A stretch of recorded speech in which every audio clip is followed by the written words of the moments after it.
Hey gardeners, we are now into July, which means we can expect temperatures to be hot. One of the best ways to protect your investments of all the shrubs and trees that you may have bought or plan to purchase is to water them. I have a few quick tips on how to properly water these things.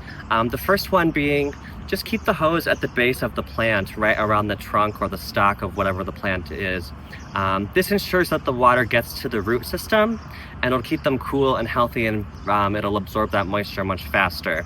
Sometimes you'll be tempted to take your sprayer and hose off the top of the shrub to clean it up, or maybe it just looks nice and you want to imitate rain. That's fine to do that, but it's really not an effective way to water. Again, you really want to get that root system wet. If you do want to shower your plants, I would recommend doing that in the morning or in the evening, just because it's a little cooler and your leaves won't be as hot in the sun, and then when they're wet, they might get scorched.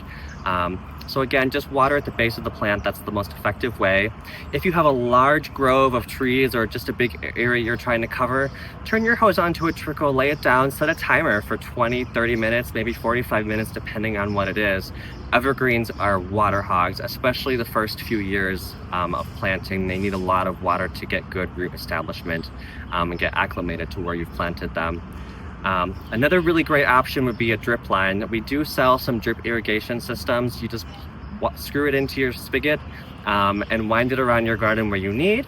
You can certainly hook this up to a timer, and then you're good to go. You don't have to worry about it. You can go on those vacations and enjoy your time on the lake or camping or whatever it is you like to do.